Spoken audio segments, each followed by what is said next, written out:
Mic check, mic check. You're on.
All right.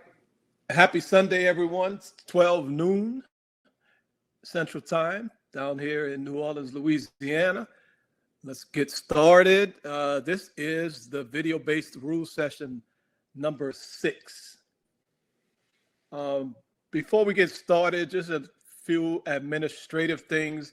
I want to really extend our appreciation to those hardy souls that stayed with us on Friday night with our catch, no catch. No, that wasn't catch, no catch. What did we do? Punts and KCI. That session actually turned into a 5+ hour discussion on every topic in officiating, as far ranging as beanbag mechanics to keeping a watch, how to accurately keep the game time on a watch, to breaking down rules questions on tests. We just kind of talked about all kind of stuff. The webinar itself ran out of time after 3 hours, and then Darren Winkley, much love to him, set up a Zoom session, and we jumped on a Zoom session for another couple of hours. So sincerely appreciate everyone sticking with us. I can think of far better things to do with my time than to listen to Brandon Cruz yip yap at midnight on a Friday, but that's what we did. And I definitely want to appreciate everyone. Obviously, without an audience, we can't present the information that we present. People are asking about what's going to happen after May 9th. That's, I believe, the last session we have on our calendar. That is TBD, just so everyone understands. We have a lot of things that we're considering in terms of how we're going to move forward. That's it. Let's jump into the session. So I'm a person that likes to keep things simple. And a lot of times I think we unnecessarily make things complicated and difficult, and they don't have to be that way. The game is tough enough without us making the game even more complicated. So my intent when I present these sessions, and it's interesting always to see different people's perspective, different presenters who present and how they present information. But my intent is to make it simple. So hopefully that's what I'm able to deliver, and hopefully you all are able to receive it in that way. Let's get started. Enough yip yapping from me. Let's go to play 1. First, I'm going to turn on the poll. I learned how to do this. And we're going to keep the poll open for a while. This one is talking about illegal block below the waist and blocking below the waist rules. And I'm gonna start the video.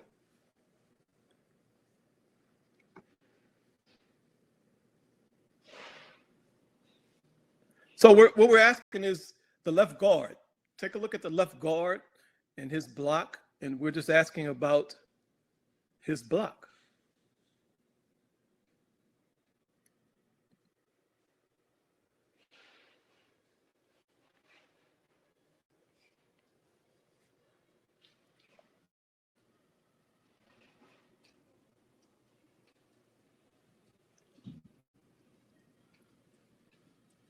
And we starting the session off with a little, this is a layup. I call this one a layup. We'll get into some more difficult shots later on. Man, this is crazy. Okay.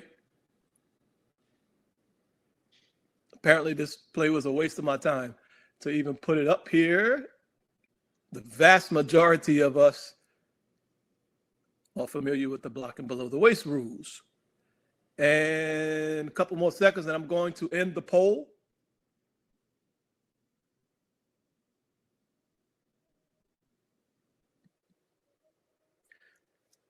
And there are the results. So why is this a foul? And it's very simple. It's a foul because the rule book tells us it's a foul. Let's go to our slides. And what you're going to see is, and I have it highlighted here, this is on page FR90. Everybody knows I'm a rule geek. I love to go to the rules and reference the rules specifically. 916A, exception 1, teammate players may not block below the waist when the block occurs 5 yards or more beyond the neutral zone. That is a foul because the rule book tells us it's a foul in very simple terms. Now, this one is a good job by the umpire who picked this up, as well as the line of scrimmage official on the backside of the play picked it up as well. This one sets up kind of easy for us. We go on big line to big line, so we know if a block occurs beyond the next big line, a low block occurs beyond the next big line, then it's a foul. So those are some very simple things we can do in our pre-snap routine if we're trying to determine action like this and whether it's a foul or not. We can use landmarks on the field, and this one is a big line to a big line, and that's what make this one kind of easy to see. Okay, moving on. Next question, or next video, excuse me.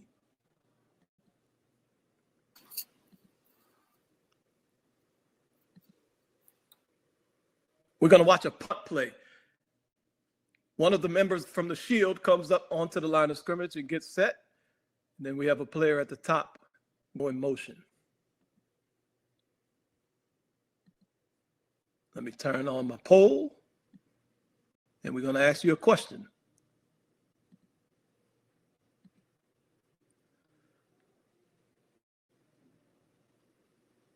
Very simply, we want to know, was this a foul and why was it a foul, or was the action legal?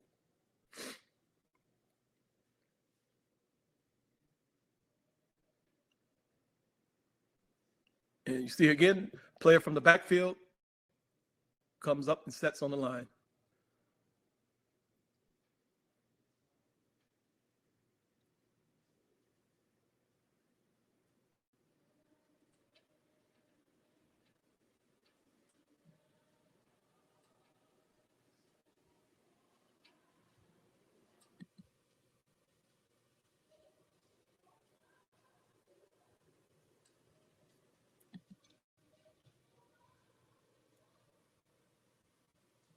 Okay, we're going to end the poll in a couple of seconds.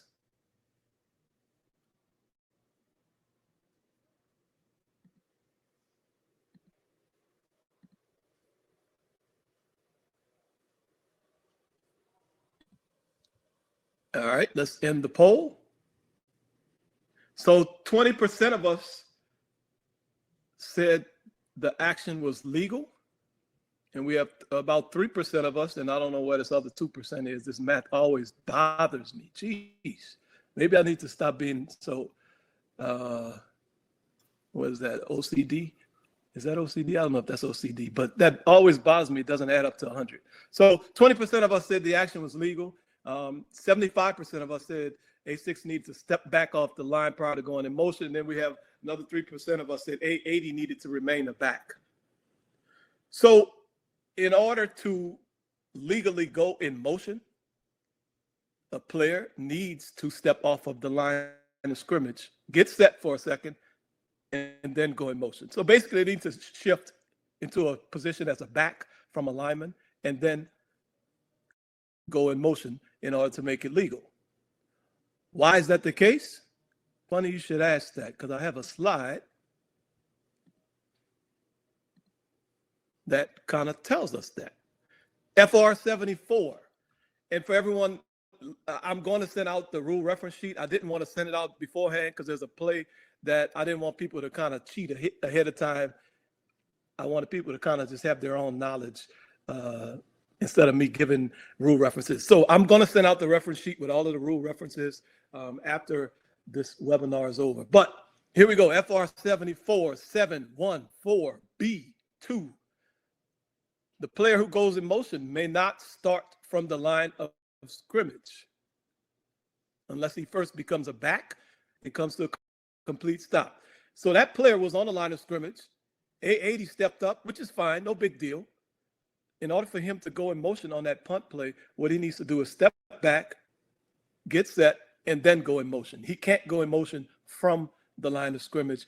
That's what makes that action illegal. In terms of the shifting from the back, from the number 80, shifting from the backfield up to the line of scrimmage, there's nothing wrong with him shifting from the backfield up to the line of scrimmage on that particular play.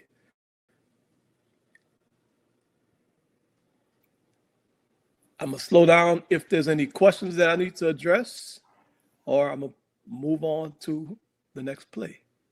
Hey, Two-Ty, this is a matter of formality on play one. Put that block 3 yards downfield. Legal or illegal based on the rule? Oh, legal. So I guess what we're asking is the question about did he get his head in front or anything like that? If so, well, hold on. First things, I forgot to point out our disclaimer. Please see our disclaimer at the top of the screen. The information presented by all of these presenters are our own information. It is not official guidance from the NCAA or any supervisor. Now, I think that was a legal block in my judgment because of a step over, and I'm looking for the video to put it back on. So yeah, so let's just talk about what you have to judge there in terms of. And that's what I'm getting. Yeah, that's what I wanted to get the video on to. So, as the number 74, as the guard committed to the block, the linebacker, he was committed and he was pretty much about to get in front of the linebacker. At the last second, you can see the linebacker kind of took a step to the side to try to avoid the block in some sort of way, and his body turned a little bit to the side, which ended up making the contact less than 10-2. But as the guard committed to the block was going to be from the 10-2 range. And that's when I say a step over, and I don't know if people are familiar with that term or not, but the linebacker took a step that kind of turned his body to the side as the blocker was coming, in my judgment. Yeah, sure. So I think some people are going to disagree and say, nope, it's not directed from the front. And that's why we do this. So keep going. Yes. Yeah. And if someone says that, then I would not have a strong argument against them. So yeah. Okay, moving on. Number 3. Play number 3. Hey, play 2, we talk about yes. He can't go in motion from the line, but really to make that a complete statement, he can't be in motion at the snap if his motion started from the line. Correct. Okay. Correct. All right. Yes, because he could always get reset, and then that play would be a legal play. But he was clearly not trying to get set. He was on a dead sprint towards the middle of the field. He wasn't sidestepping or anything like that. So we could tell. And let me pull the play back up. That's a good point though, Brandon. But as you see, as the player goes in motion, you can see he's just running and waiting, trying to time the snap to get upfield. Basically, he's attempting to get a free release. So if he was sidestepping, yeah, he could get stopped. Even if he's going in that direction, he could get stopped and then turn and face the line of scrimmage. And then that would be a legal motion. But since he was in motion at the snap, in order for him to be in motion at the snap, he needs to stop, set, be a back, and then go in motion. Hey guys, let me add a comment really quickly. Sorry to go back and forth, back to the block below the waist conversation, and then we can move on. But what we're trying to say and what we need to be very careful of is that oftentimes the defender recognizes that low block coming and shifts their hips or steps over in an attempt to avoid the block. So in that situation, when we judge that that's what's happening, we want to make sure that we're not just officiating lazy and saying, oh, it's from the side, and throwing on it. Again, that one is super close. I don't disagree at all. I'm with Tuta, very close. But that's the decision we have to make, right? If he's trying to, he sees that block and the blocker's committed and he's trying to avoid that block and that creates the side contact, then we don't want to foul for blocking below the waist. Again, a really close one, but just want to make sure we're clear on why we use that step over language. Yeah, and the analogy is what we've worked for years on block in the back. The blocker is committed, and at the last second, the blockee turns his back, almost creating the contact that would be illegal in a vacuum. So again, disagree on this play, agree with Tuta on this play. That's not why we're here.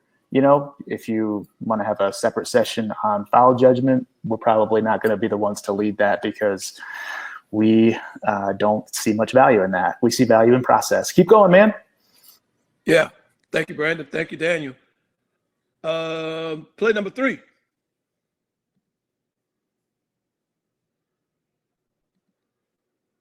I'm going to start the video.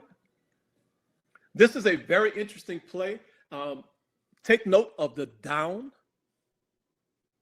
It's 4th down. Remember, we talked last week, I believe, about 4th down fumble rule. So we have a fumble by the quarterback. Now we have a ball that is muffed. Then we ended up with a ball that was kicked. Lots to think about on a play like this. The down is very important when we're talking about, we need to know the result of the play before we even get started talking about penalty enforcement, right? So let's take a look and see. And that was the kick right there. And who recovered it? Number 3. You see number 30 attempted to recover the ball. Had number 30, let's say he scooped it up and tried to run with it. We need to have the wherewithal to know, okay, this was 4th down. It is dead as soon as somebody other than the quarterback, who's number 3, recovers the ball. Now we have an illegal kicking situation. What is the penalty for illegal kicking? It's a 10-yard penalty. Where is the penalty going to be enforced from? Spot of the foul. We have 3 and 1. End of the run was the spot of the foul was behind the end of the run. So that's where we're going to enforce that penalty from. But then if we take a note of what is the result of the play, we're really close to having pretty much the penalty and the result of the play end up at the same spot. We end up throwing a flag here. We have 2 flags, the center judge, referee. Good job. I know we're probably sitting here thinking, geez, because how often do we see illegal kicks? I would venture to say those are very rare. So a lot of things to think about here. The flags, I believe it looked like the foul occurred at about the B48-yard line. Our flags ended up at about the 50. That's 2-yard difference. Is that a big deal? If you ask me, I would say it's not a huge deal. And it's not one that we would want to spend a lot of time on the field trying to figure out where the spot of the foul was, especially when we can realize that the result of the play, and even if we do have the spot of that foul off by 1 or 2 yards, we pretty much going to end up at the same spot. Now, do we want to get it correct, get it right? Yes. How do we do that? We talked about landmarks on the first play.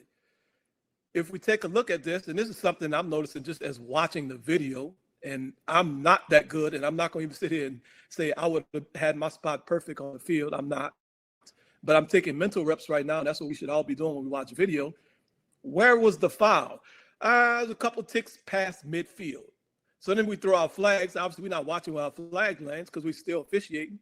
And then we go back and we take note. Damn, our flags are sitting on the 50-yard line.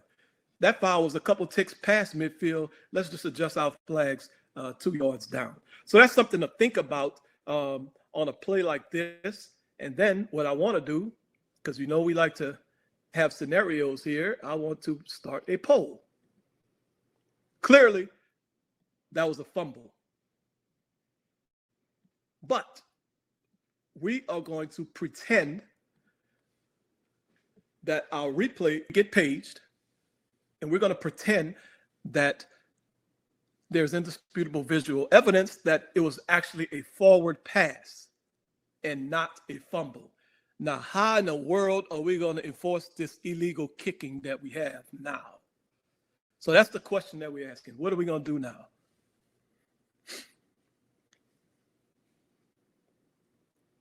Lots to think about on a play like this. This is a very interesting play.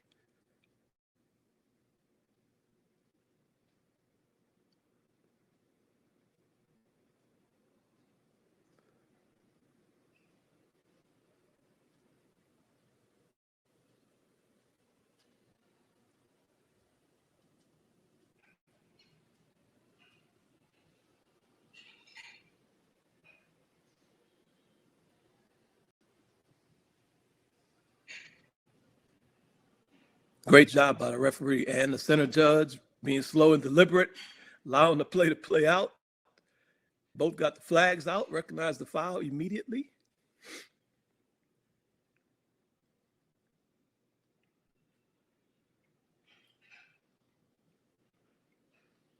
All right, a couple more seconds and I'm going to end the poll.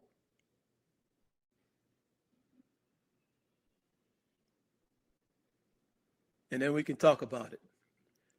All right, poll is ended. There we go. About 80% of us said there is no foul. And then the other 20% of us had us enforcing it either at the previous spot or from the spot of the foul. The appropriate answer is there is no foul. And why is there no foul? Well, it's because the rule book tells us. And this is a rule session. So let's see what the rule book says.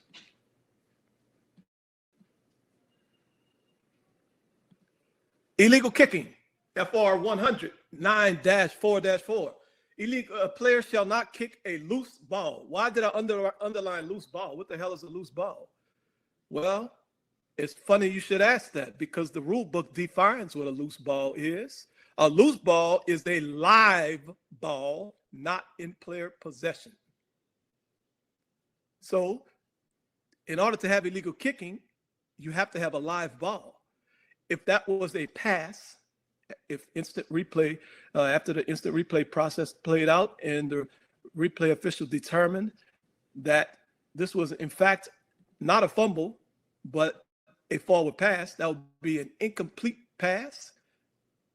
The ball would be dead as it hit the ground. And we would end up, of course, obviously the ball went backwards. We're not talking about that. We're talking about a scenario where it was ruled a forward pass. The ball hit the ground, it'll be dead as soon as it hits the ground. So all of the action that occurred afterwards did not occur. The only time we would enforce a penalty after a dead ball is what? Personal fouls, flagrant type fouls. But kicking a ball is an action that requires the ball to be live. So that is the reason why we would not enforce that penalty.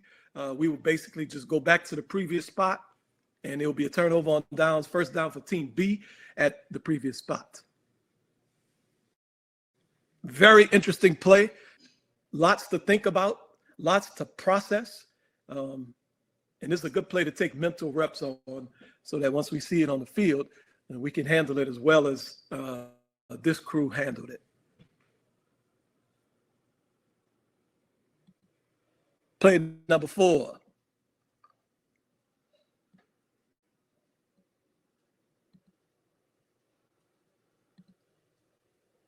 So up at the B40, at the top of the field on the hashes, we're going to have a defensive hold. Then we're going to have an interception. And during the return, we're going to have a block below the waist at the A43. Let me turn the poll on and ask you the question. What is the question about this one? So basically the question is, how in the world are we going to enforce, what are A's options and how are we going to enforce this? We have a foul, we have a defensive holding foul, And then we have a block below the waist foul after the interception during the return.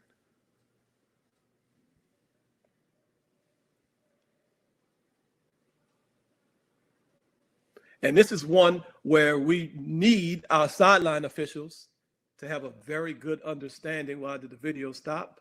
To have a very good understanding of the rules and be very comfortable in communicating with the coach. Because obviously we have two different penalties and we have enforcements that we need to consider.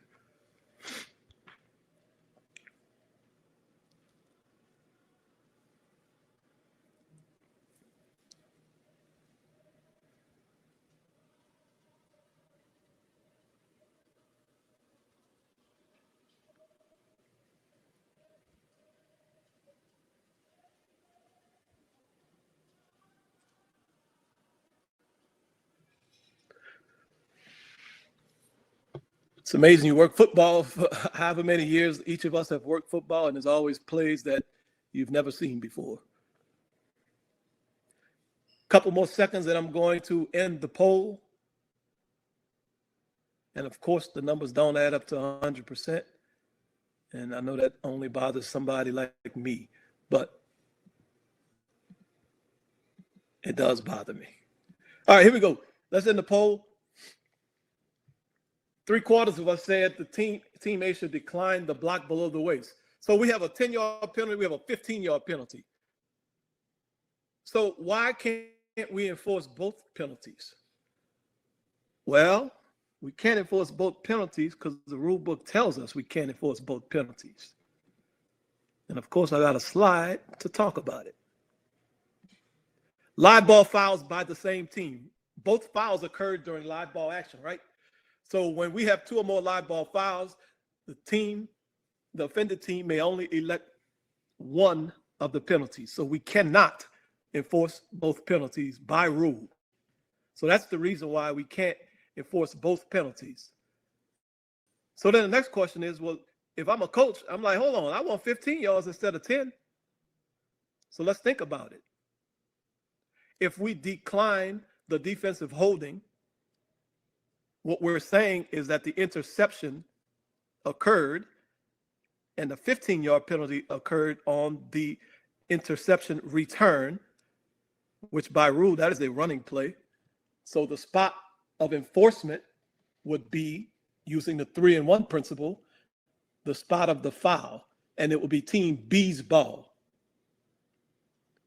if we decline the defensive holding penalty and try to enforce the block below the waist penalty. I know it's kind of weird in this case, because normally we say you do the one that hurts him the worst. And just really quickly, just looking at it, 15 hurts more than 10. But we have to really understand what occurs if we decide to decline the 10-yard penalty. The 15-yard penalty was a post-possession change penalty. So if team A wants to keep the ball, then they need to decline the illegal block below the waist penalty. And as a referee and as a crew, we should not even give that option to team A. We need to just understand this rule, turn on the mic, and announce that we have a defensive hold prior to the pass. We have defensive holding, 10-yard penalty from the previous spot, automatic first down. We should not give this option. Don't even give the option to the coach, because he may not understand the rule, but we have to understand the rule. And we have to know that, first of all, we have to know that two live ball fouls, we can only enforce one. And we also have to know that if we enforce a penalty post-possession and we decline the penalty that occurred prior to the change of possession, then we're going to end up giving the ball to the team that fouled. And that is not by rule the way we need to handle that situation. Brandon, any questions? Daniel, any questions? Yeah. Before I move to the next one? Yeah, just a comment, and you'll get to appreciate my little comments about these kinds of things now that you're going to try to be a referee. Think about the back judge throwing the flag here, and this is an opportunity to own his position and basically make sure the crew gets to the right answer, because it'd be pretty easy. Let's just say he comes in and You know, referee, what do you have? I got defensive holding. You know, and then block below the waist guy. I got block below the waist. Oh, okay. So your flag's over here. Oh, let's enforce the hold 10 yards from your flag. And then in this, you know, Oklahoma keeps the ball. If we don't communicate, see what I'm saying? If we don't communicate properly, no. The hold was prior to the pass. Just please don't ever assume people understand what you're calling. I mean, flags come out late. Listen to any game, the announcers call it a late flag. We know that's not true.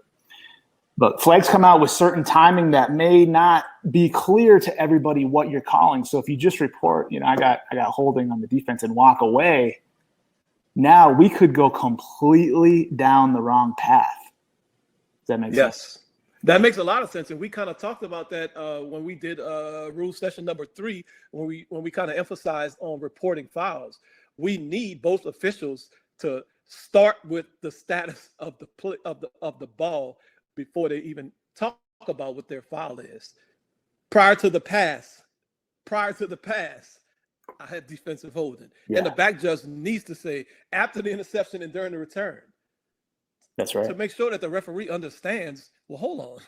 Okay, now we can start getting our gears turning and understand how we're going to process this thing and where we're going to enforce. And we also need to make sure that we know where our flags are and we go to the right flag. Center judge is going to be getting the ball, and umpire and seven-person crew, is going to be getting the ball and getting ready to mark off the penalty. We don't need the back judge to just go pick up his flag and go get ready for the next play. We don't need whoever threw the defensive holding to go pick up their flag and go get ready for the play. We need to make sure that we're starting at the right spot to enforce the penalty appropriately, because we do have two flags on the ground, and we need to make sure that we're going from the right flag when we enforce the penalty.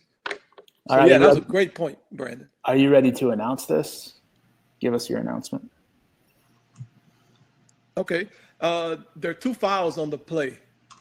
After the interception and during the return, illegal block below the waist, number 43, Oklahoma, that penalty is declined. Prior to the pass, holding, number 27, defense, that's a 10-yard penalty from the previous spot, automatic first down. Boom. Just like that was pretty strong. Very strong. Pretty strong, buddy. But again, you know, just to hammer this home, you're only going to get there and make that great announcement if the crew communicates effectively to lead you there. So we set expectations. Correct. We execute every play with our fundamentals. What was the status of the ball? When the foul occurred? What was the result of the play? All these things that can somewhat seem trivial to, we've been doing this for so long. Why do we got to go through all these little steps? If we don't, we risk running down the wrong path and completely making a very embarrassing administrative mistake. Yep. Thank you. Great point, Brad. Okay, play number 5. Now it's time to start having some fun. Let me start the poll before I start the video, because we're going to have some discussion, I'm sure, on this play.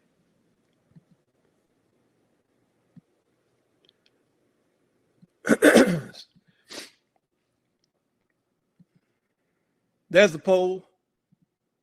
Start the video. I don't know, many of you may have already gone on YouTube and saw the playlist. Here's the video.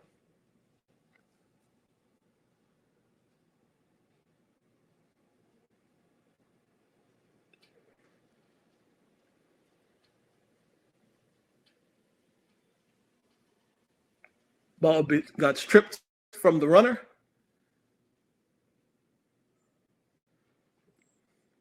Defender had the ball. Offense has the ball. Who has the ball? No idea.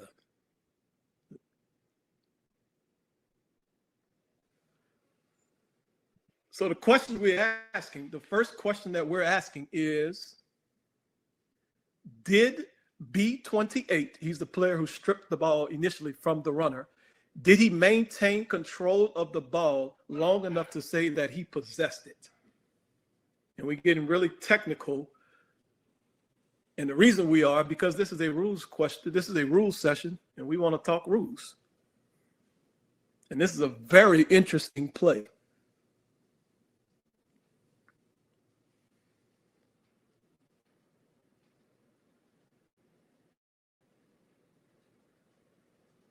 So we have judgment involved here, and we also have rule application involved, which honestly, that's every time we have a flag on the ground or we judge a fumble, non-fumble, possession, not possession.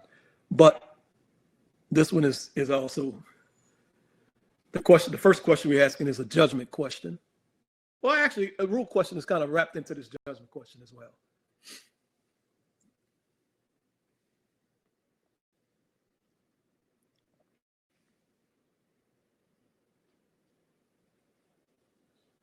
Again, crazy play.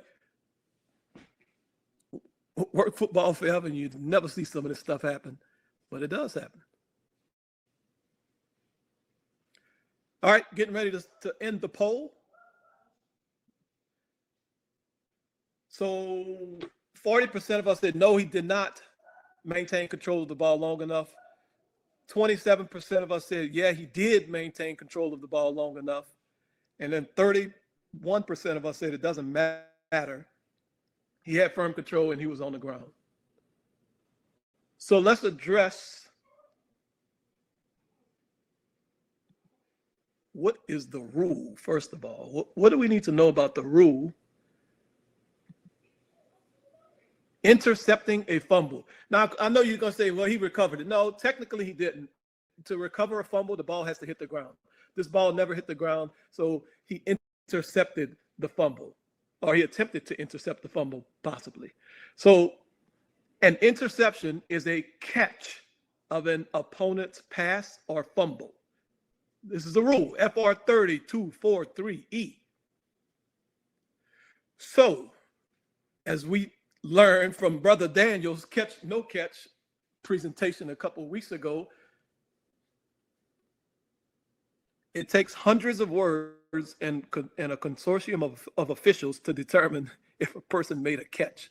So we know what a catch is, right? You got to have firm control of the ball with your hands or arms. You got to be touching the ground with a body part other than your foot or your wrist. Well, actually, just touching the ball touching the ground with a body part. I'm sorry, I'm talking about something else.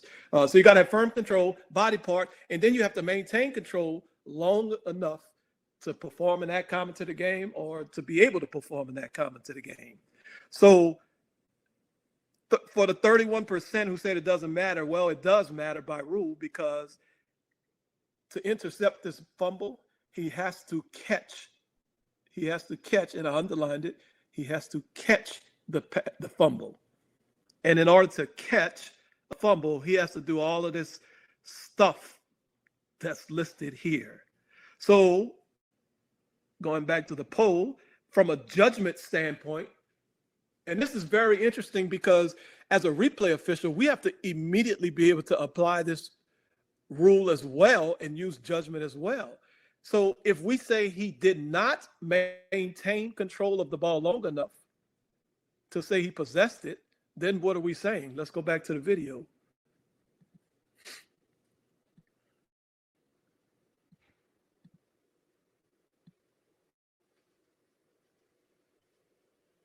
So what we're saying is we're using our judgment. For those who said, no, he did not maintain possession long enough, what you're saying is that Hawaii has the ball at the end of the down, that the result of the play, if we officiate it properly, will be Hawaii's ball. For those who are saying, yes, he maintained control of it long enough, we're saying it's Boise State's ball. So obviously this is a very important distinction that, number one, we have to use our judgment on the field, and then we have to apply this rule properly, really quickly. And then once this goes to, because, if you're working a game with instant replay, all turnovers are reviewable. So then our instant replay officials have to be able to also use their judgment and apply the catch rule properly in this case, because we need to apply the catch rule. So whatever your judgment is, it is what it is. But just understand that it does matter if he maintained control long enough or not. That is something that is very important. So you use your judgment whatever way you want to, but you do need to understand that it does matter if he maintained control long enough. Now, I'm going to throw another poll up there. Here's a scenario. Let's say, for argument's sake, that after review, whatever we ruled on the field is irrelevant. After review, it is determined that B28 did not gain possession, which means what we're saying is he did not maintain control of the ball long enough. What are we going to do? What is the status of the next play? Where are we going to snap from?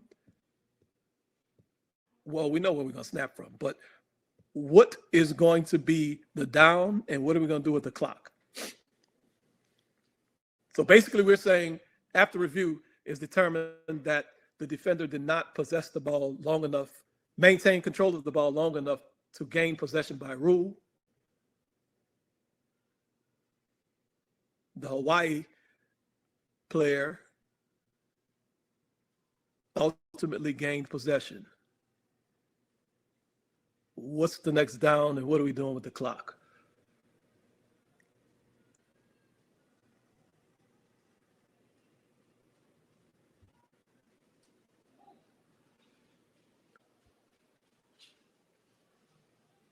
And poll results are coming in. A couple more seconds and I'm going to end the poll.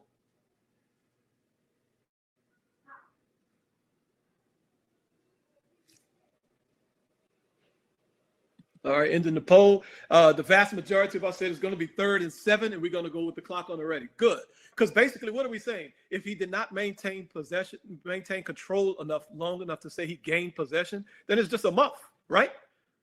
Because what is a muff? A muff is just an attempt to gain possession of the ball.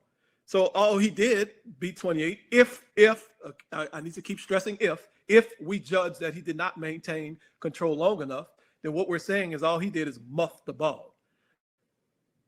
And then the offense ends up with the ball. So we don't have a change to possession. So we don't have a discontinuity of downs. So we don't start a new series. We're just going, it's going to be the next down. And we're going to go on the ready for play. Did I put a slide in there to talk about that? I think I did. I'm not sure. Yeah, there we go. When are we going to award a new series of downs? This is on FR 61. F511E. A new series shall be awarded to the team in legal possession when the ball is declared dead if a change of team possession occurs during the down. What we're saying in our scenario is that we determined that there was no team possession change, so we are not awarding a new series. I'm going to stop there. Brandon, I don't know if there are any questions to talk about. What about the play clock? What would we come out with the play clock at? It should be 40. You talking about on the field or after review? Yeah, say it doesn't go to review. If it doesn't go to review, then we should just be on a 40-second play clock. If it does go to review, we should be on a 25-second play clock since we had an administrative stoppage. That's right. That's right.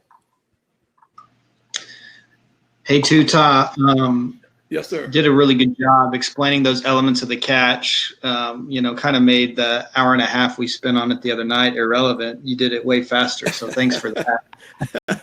And man, I'm all about efficiency and simplicity. Yeah, you nailed it.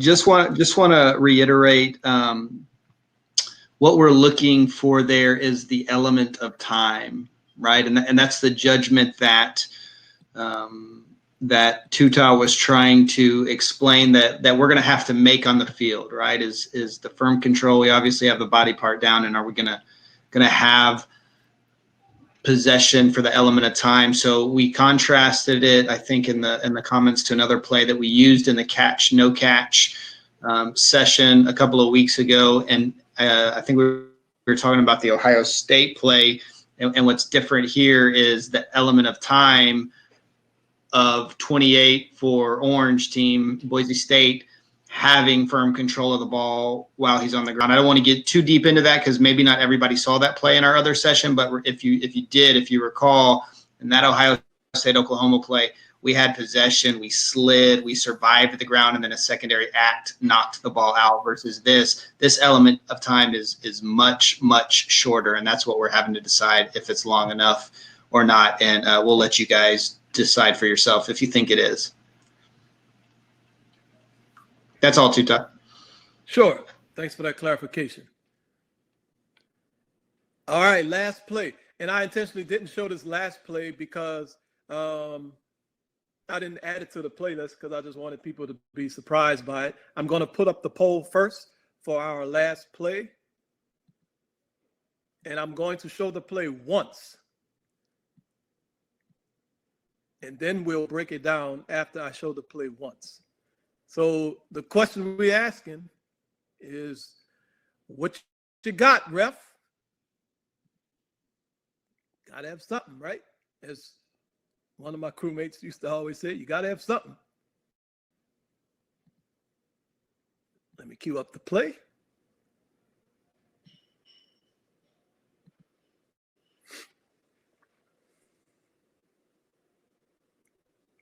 We're only going to show it one time, so just make sure you pay attention. So I don't want to hear people whining, I didn't get to see the play. You need to show it again. No, you get it one time, then you vote.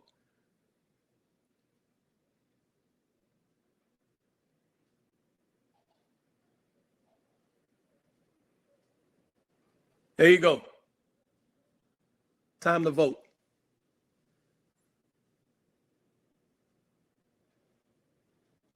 And I'm going to leave the polls open for, I guess, a minute or so, because people got to think.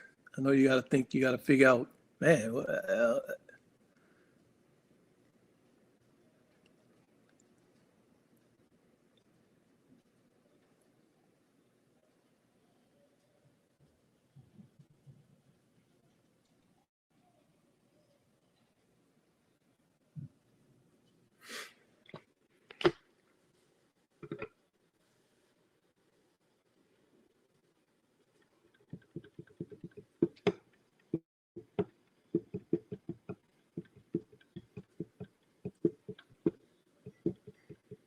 all right. Come on, get them last couple votes in. I don't know if we have our people from across the pond on tonight, or we have our Brazilians on tonight. Hopefully we do. Get those votes in, get those votes in, get those votes in. I wish we had a number on our votes to know how many people actually voted, then we don't have to sit here and wait. But they don't tell us that. We only have a percentage. I'm going to stop the poll now. So we kind of split all over the place. Some of us say touchdown. Some of us say we're going to replay the down after enforcing the illegal touching. Some of us say touchback. Some of us say B has the option of taking the ball at the illegal touching spot, which I'm assuming that infers that you believe that's a touchdown as well. So I'm going to kind of lump those in together and say 55% of us say it's a touchdown. So let's address the illegal touching first. That would not be illegal touching because the ball went beyond the receiving team's restraining line, and it stayed beyond the receiving team's restraining line, and it touched the ground in bounds. So that ball is a live ball, legal to be touched, recovered by either team. So it's not an illegal touching by rule. Next, let's actually break the play down, and I have another poll to load up so we can just simplify this play and get to understanding how we can figure out what elements of the play are important for us to work it. And let me throw up our next poll.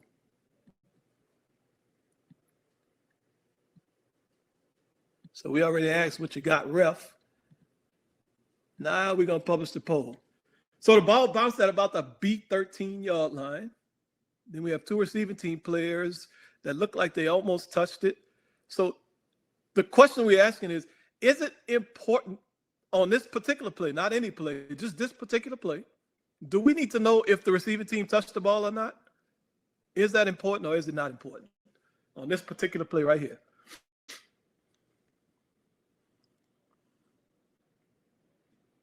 And obviously now we got some extra looks. I didn't show y'all these on purpose the first time.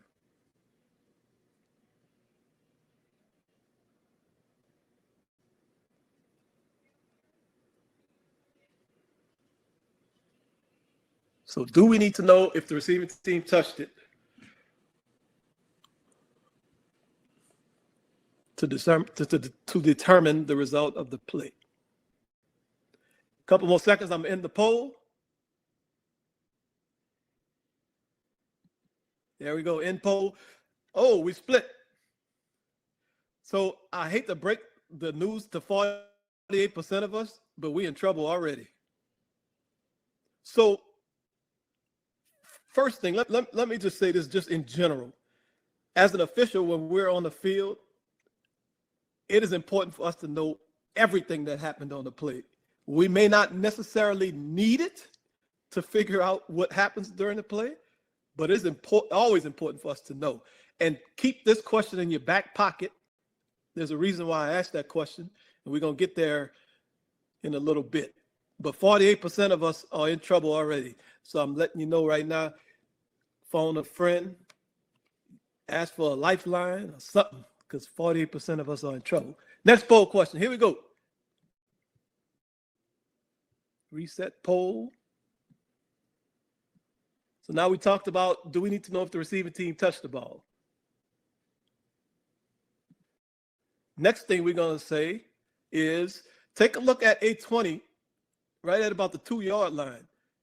Did he muff the ball or did he bat the ball? And does that matter? Does the result of the play change if he batted it versus if he muffed it? So what I'm doing is I'm walking us through the decision points that we have to make as an official to determine how to effectively and correctly rule on this play. It's a very difficult play that I guarantee nobody saw before in their life. But we're trying to make it simple. We're trying to simplify it.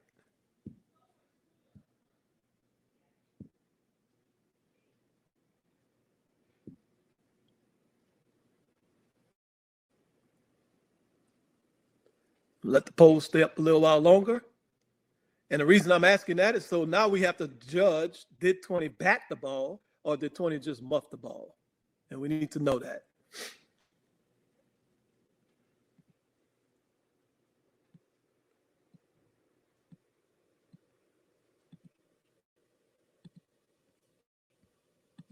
All right, I'm going to go ahead on and end the poll.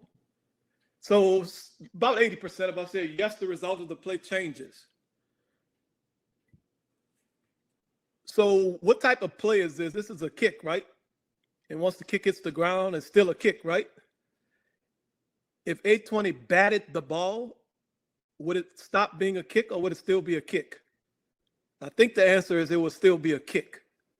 So batting really just refers to impetus and responsibility for the ball crossing the goal line. In this situation, whether he batted it or muffed it, it's still a kick as it enters the end zone.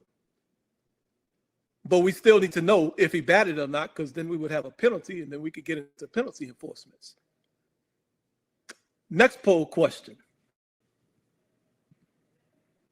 So these are all of the judgments that we have to make really quickly. I'm gonna start the poll. Here we go. So 820 recovered the kick after it hit the ground in the end zone. So remember, we needed to know if the receiving team touched. We need to know, did he bat it? Then he recovered it after it hit the ground in the end zone. Would the result of the play be different if he controlled the ball before it hit the ground in the end zone?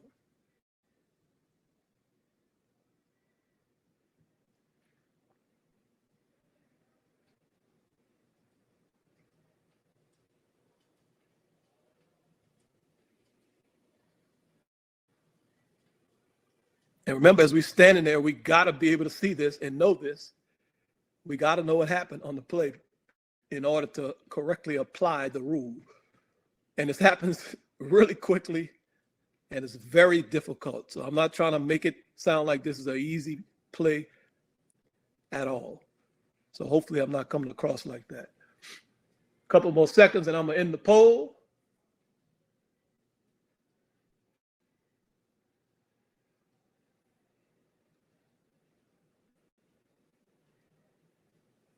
And the results of this poll are very confusing to me.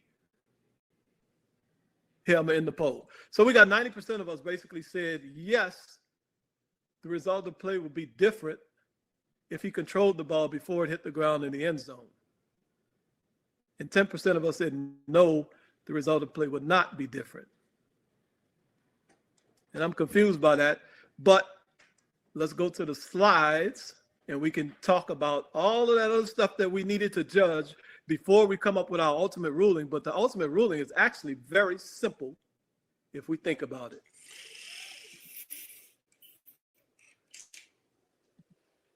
FR 65, 617.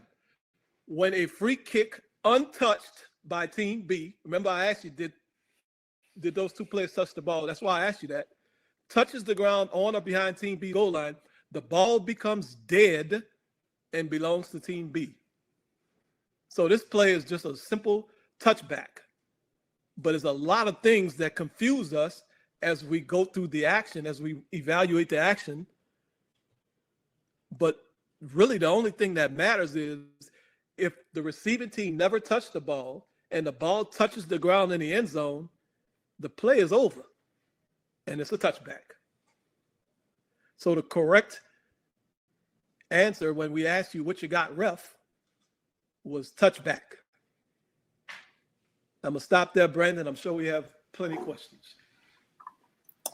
Yeah. So what's, I think we have some replay officials on. There's been a lot of talk about replay. Yeah. Personally, I don't think we need replay in this play because we're just going to, own this play on the field. And we are grateful to our replay people to help us out. But what's reviewable on this play? So if coach basically comes down and says, replay needs to be looking at that, I want to challenge or whatever, right? How are we going to walk him through the replay rules relative to what's reviewable? So we have scoring. If we ended up ruling a touchdown on the play, we immediately it's reviewable because we're ruling a touchdown.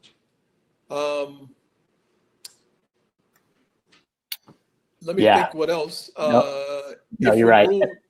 Touching of a kick is really the element that's reviewable. That really, to your point that you made very, very well, touching of the kick by team B really is, the ruling, the result of this play hinges on that, right? So that's a reviewable aspect. That's correct. So the coach would have to challenge. Are you asking for a coach challenge? Or are you saying the coach just basically just says, y'all need to be looking at this? Yeah, and what our communication needs to be. That's right. Okay, I got you. Yeah. So if the coach asks that, then yeah, we need to just be aware.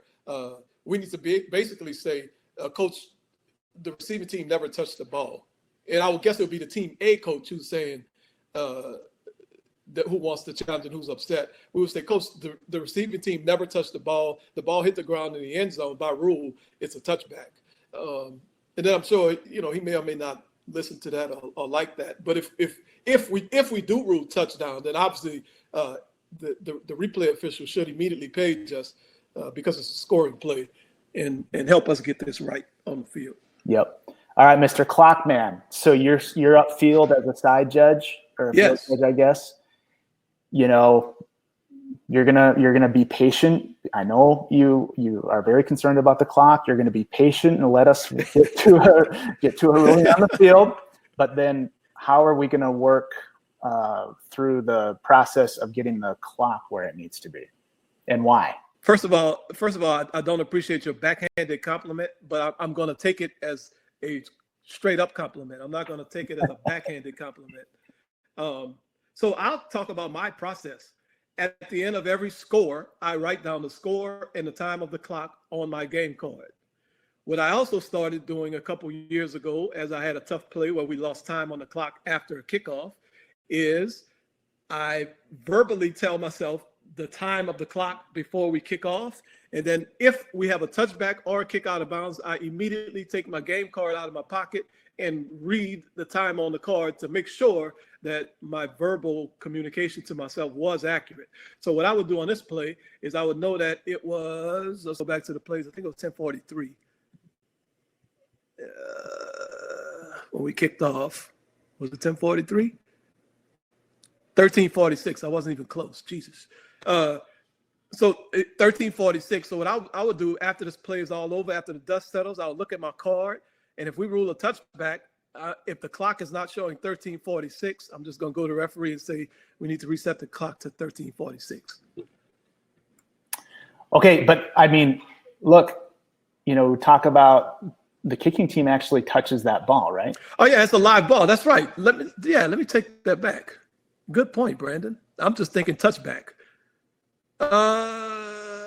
Yeah, then it's dead in the end zone. Well, shit, I really would not have any idea. I guess I would just need to come down there and get into the conversation and listen in on the conversation between the covering official and the referee and figure out what are they saying? What did we rule? And then if we get to the point where he said the kicking team touched it in the field of play, then I would have to ask, where did they touch it, and just kind of do an estimation on time. And depending on how much time was was run off the clock, we would see. Let's see on this play what actually happened.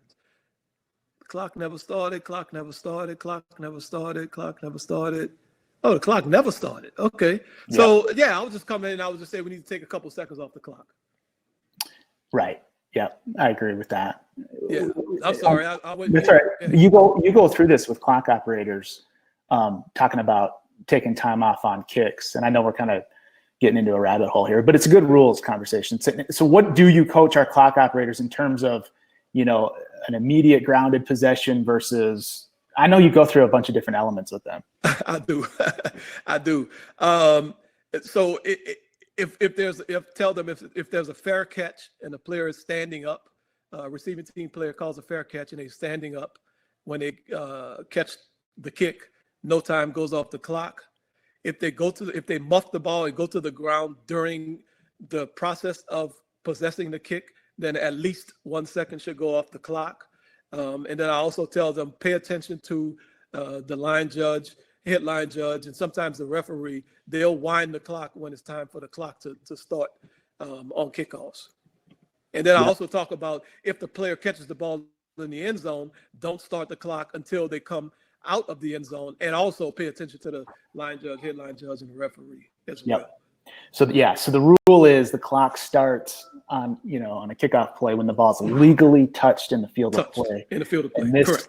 Just so everybody's clear, I've seen some comments in the chat that maybe we're a little bit confused. This touching by the kicking team is legal touching in the field of play.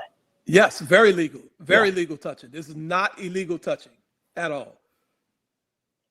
Yeah, and then, an interesting point here talking about the 5 and 5 axiom. I realize maybe we'd only take 2 seconds out, but we'd still do that. This doesn't really fit 5 and 5 axiom. Yeah, because we clearly have a dead clock, and we clearly had time that should have run off the clock. 5 and 5 is really when if we have sort of a running clock situation, and then we have some time that elapses off the clock more than 5 seconds outside of the last 5 minutes of the second or fourth quarter. But I would not apply the 5 and 5 axiom to a situation like this when the clock was dead and it clearly should have run and it did not run. I don't care if it's 1 second, 2 seconds. We're going to make that adjustment on the clock. Right. Okay. So now just make sure everybody's clear. If the kicking team player, he touches the ball in the field of play, if he does actually control the ball before it hits in the end zone, touchdown. But now actually what we need to do though is go back to our previous play.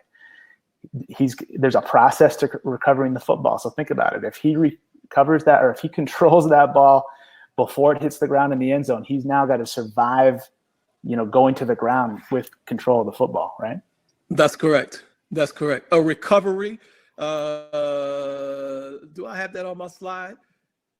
You know what? I'm gonna just look at. Hold on. Let me just grab my rule book. A recovery is the same page as interception. Some of you may beat me there. Where's 2, 4, 3? And we had a very spirited discussion in the VVC offices this week about recovery, catch, possession. So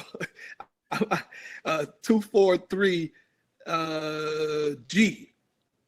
So yeah, a player recovers a ball, and recover basically means a loose ball that hit the ground.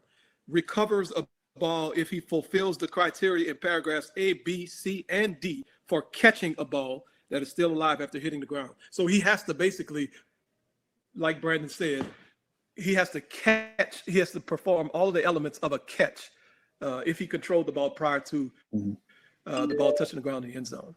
Hey, you were almost fully correct on your touchdown ruling. You have to describe the element that would make it a touchdown and why. You're saying if so he would have to control the ball prior to the ball.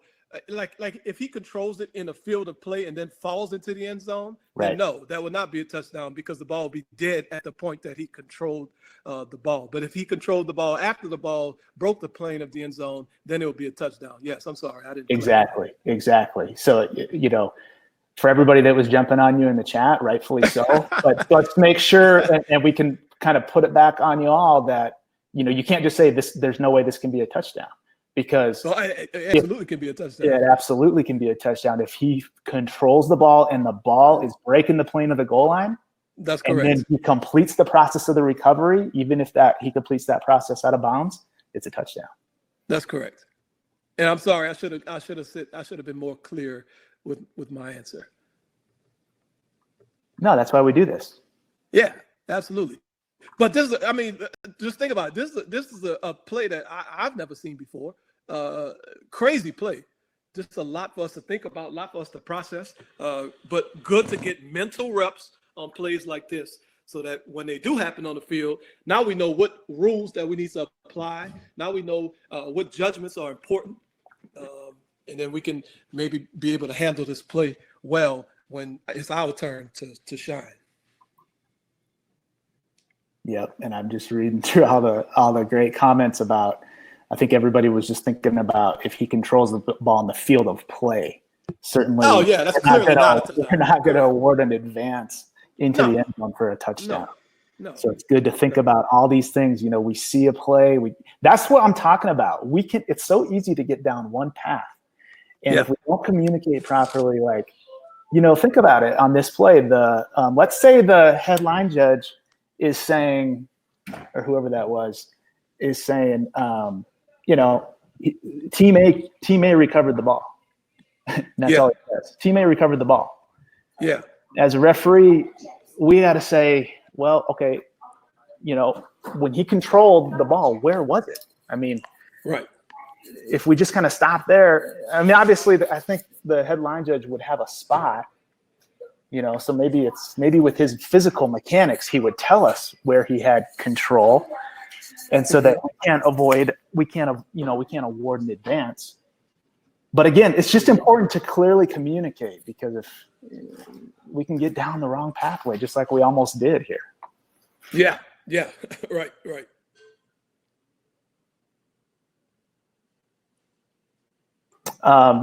This is a funny comment. So glad to see this for the first time on film and not during a game. One of the we had a replay official once to talk to us say, "Did you guys see the play in?" It was like a Thursday night game or something somewhere else, and so I'll just use Big 12. I'm not going to point to anybody who's guilty here. He says, "Man, it was so good to be in Waco when the shit hit the fan in Lubbock." It kind of would apply to this play. Right. Yeah, this is the play where you want to be the line judge.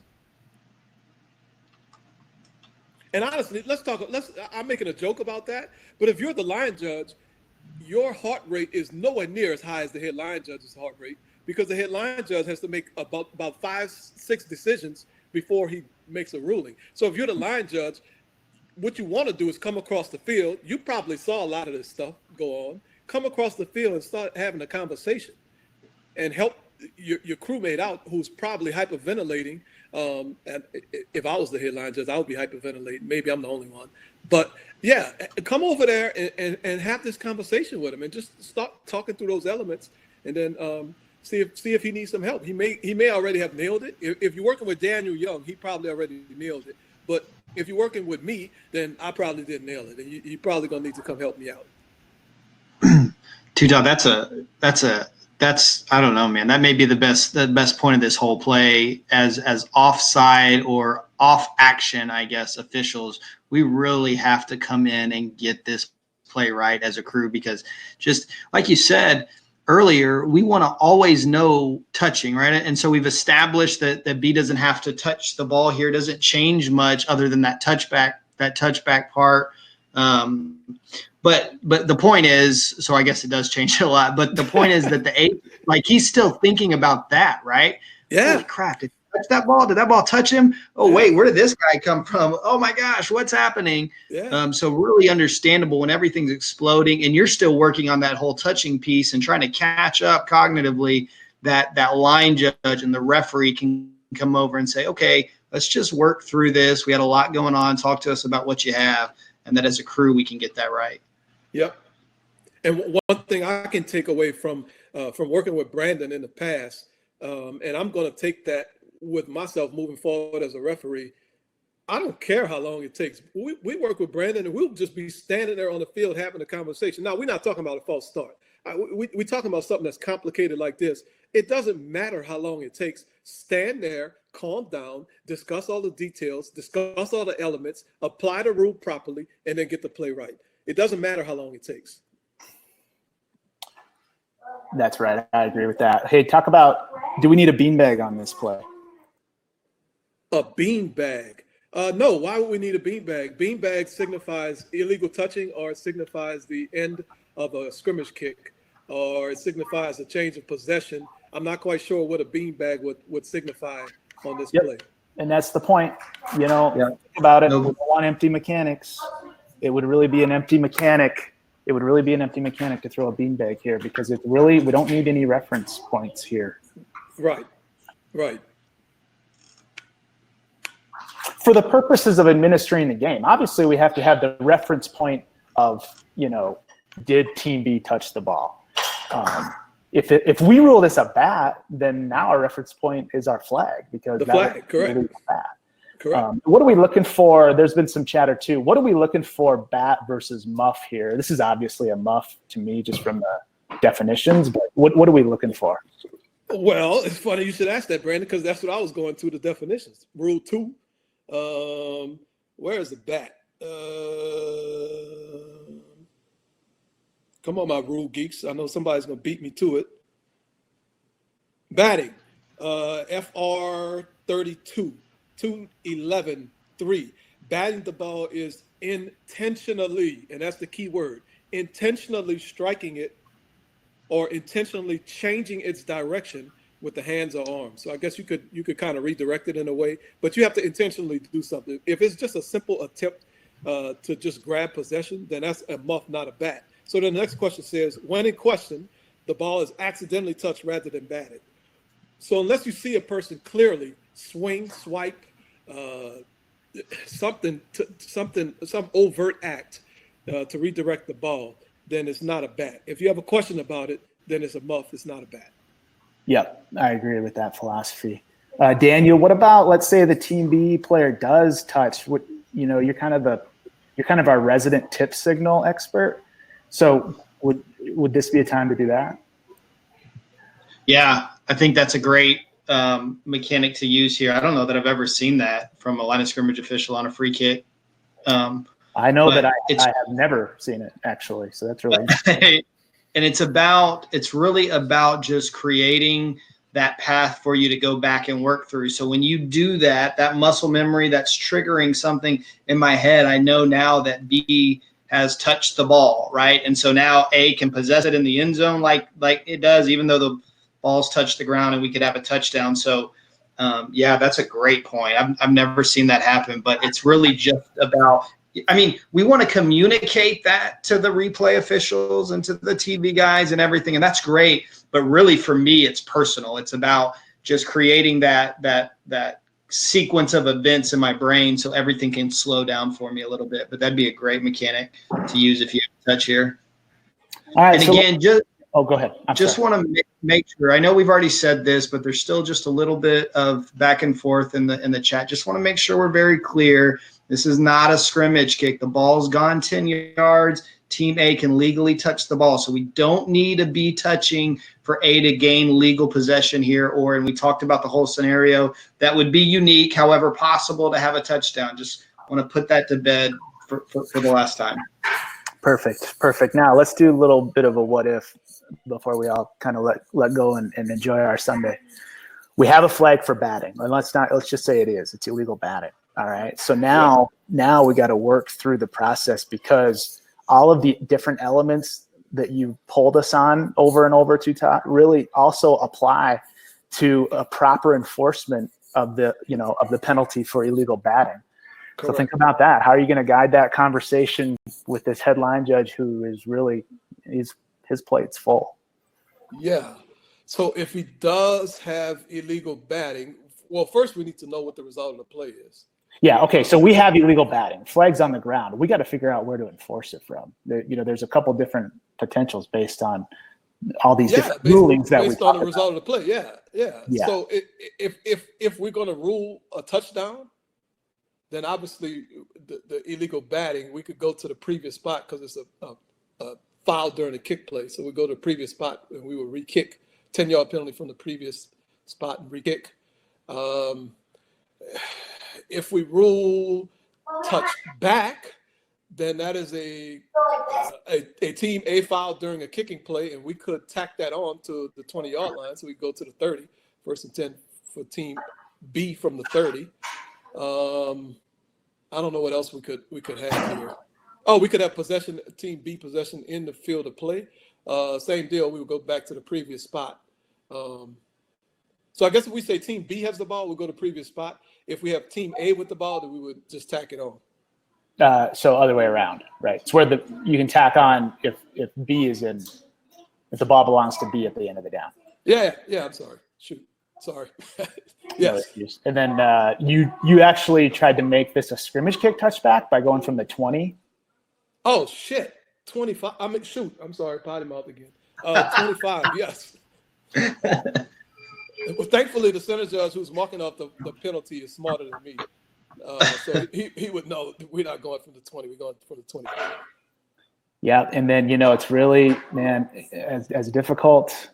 Okay. So obviously the most difficult person working this play is the headline judge. Now, the referee has to make an announcement. I mean, we have to get an announcement. Yes. I don't care if the game is worked with instant replay or not. Okay. We have to make an announcement. So are you ready? I'm so sick of you putting me on the spot like this, Brandon, but fine. What are we ruling? What's the ruling on the field? It just says the play is presented to us. So we ruled, I'm the headline judge, I ruled no touching in the field of play by team B. Okay. The ball will hit the ground in the end zone without being touched by team B. I have a touchback. Okay. The ruling on the field is the kick touched the ground in the end zone. By rule, this is a touchback. First down, SMU at the 25-yard line. Yep. Okay, now let's say I ruled other way, that the ball was touched by team B. Okay, so what are we ruling? Are we ruling touchdown or are we ruling 1st and 10 for team B, for team A at the 2-yard line? What are we ruling? In this case, if that ball was touched by team B, we would have a touchdown. Okay, so you really I'm just trying to make sure I know what the ruling on the field is. That's good. That's good. You're going to want to get in the habit of that before you open up your microphone. The ruling on the field was the receiving team touched the ball in the field of play. The ball was possessed by the kicking team in the end zone. By rule, this is a touchdown. Yeah, perfect. And then, our replay mechanics, I think either way here, since we're going to have a natural delay, but certainly if we rule a touchdown, we're not going to let them attempt the PAT or whether they're going for Absolutely one right. or two. We're not going to let them attempt that until we get an all clear, either through the O2O or, usually I think a lot of conferences have what we call the sideline replay assistant. Usually he's wearing Yes. a good vest. He's going to give us some signals.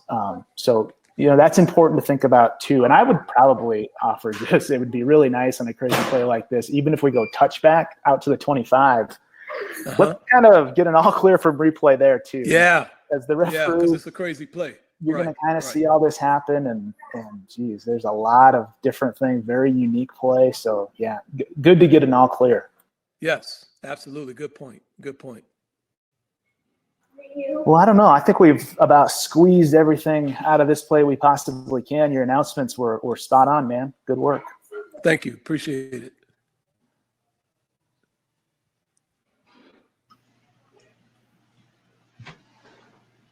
Great job, guys. All right. Appreciate everyone again, as usual, for participation in these sessions. We wouldn't have a session if we didn't have an audience, obviously. So we appreciate everyone tuning in. I know we've had a lot of sessions. Hopefully we've been delivering some valuable content. Our next session, I believe, is on Thursday. We're talking about deep wing mechanics, myself and Corey Luxner. I think that's our next session. I'm sure I'll be corrected if that's not the next one. You're correct. You're correct. All right. Saturday, what are we doing Saturday? You remember? Oh, yeah, game management next Saturday. And I think we have all hands on deck for that one. Myself, Corey Luxner, Brandon, and Daniel. We're going to talk about game management next Saturday at 11 a.m. Central Time. Yeah, and then we'll do a rules session Sunday at the normal time. Be ready for some more line of scrimmage type of plays with that rules session a week from today. And then we'll be kind of in the home stretch of our schedule after that. A lot of good sessions coming up. Tuta, thanks, man. You really you provided a great learning session for everybody. Really appreciate your work. Yep. Thank you.